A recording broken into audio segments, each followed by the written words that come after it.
बीते एक महीने से देश में मची चुनावी धूमधाम बुधवार शाम को उस समय थम गई जब महाराष्ट्र में हुए विधानसभा चुनाव के लिए आखिरी वोट ईवीएम में मतदाताओं द्वारा डाल दिया गया। इस दौरान राजस्थान में हुए 7 सीटों के उपचुनाव को लेकर भी नेताओं के भीतर दुगदुगी बनी हुई है। राजस्थान के भी चुनावी परिणाम महाराष्ट्र और झारखंड के साथ ही 23 नवंबर को आएंगे।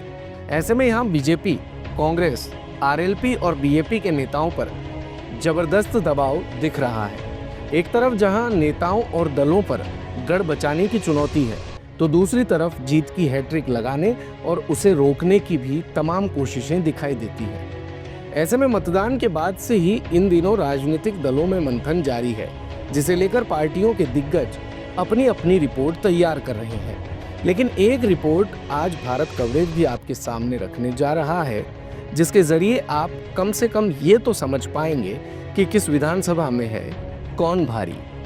हम पुष्टि नहीं करते कि यहाँ पर यही जीतेंगे और ना हम किसी एग्जिट पोल में विश्वास रखते हैं, लेकिन आपको एक आंकलन दे देते हैं।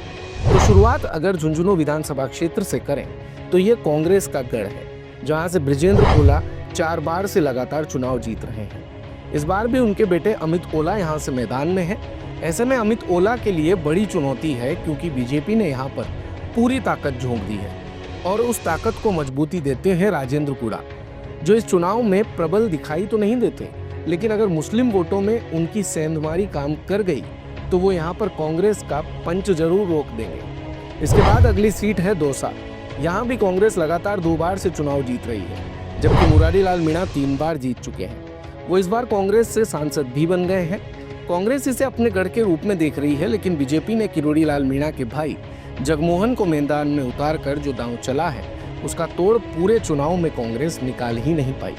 वैसे पायलट के यहाँ आने से मुकाबला रोचक जरूर हो गया है, इसलिए यहाँ फिलहाल कुछ भी कह पाना मुश्किल है। खैर, जब बात गढ़ की ही कर रहे हैं तो एक सीट जरूर है जो वास्तविकता में कांग्रेस का गढ़ है, रामगढ़। इस विधानसभा सीट पर जुबेर खान और उनकी पत्नी दोनों विधायक रह चुके हैं, लेकिन अब उनके बेटे मैदान में हैं और इस मुकाबले में उनके सामने है सुखवंत सिंह। वहीं सुखवंत सिंह, जिन्होंने चुनाव में जीतने के लिए कोई कसर नहीं छोड़ी है। आर्यन युवा हैं तो सुखवंत अनुभवी। बराबरी की इस टक्कर में कौन बाजी मारता है, ये इस सीट पर इस लिहाज से 23 तारीख को छोड़ देते हैं। वैसे गढ़ तो भाई साहब आरएलपी के पास भी है, और वो है खींवसर। इस विधानसभा सीट पर आरएलपी लगातार 5 बार से जीतती आ रही है। यहाँ हनुमान बेनीवाल और उनके भाई दोनों विधायक रहे हैं, लेकिन अब के हनुमान की पत्नी कनिका मैदान में है और सामने वही रेवंत राम डांगा है, जो पिछले चुनाव में महज 2000 वोट से पीछे रह गए थे। इस बार जो संघर्ष बीजेपी ने इस सीट पर किया है, उस लिहाज से बस यही कहा जा सकता है कि 23 तारीख का इंतजार करते हैं। गढ़ तो बीजेपी सलुम्बर विधानसभा क्षेत्र को भी मानती है, क्योंकि इस सीट से बीजेपी के अमृतलाल मीणा 3 बार विधायक रहे हैं। अब उनकी पत्नी मैदान में है, लेकिन इस बार जिस तरह की टक्कर यहाँ पर भारत आदिवासी पार्टी ने बीजेपी को दी है, उससे गढ़ में कहीं ना कहीं दरार तो पड़ चुकी है। लेकिन फिर भी बीजेपी थोड़ी मजबूत है, जिसका कारण मुकाबले का त्रिकोणीय हो जाना है।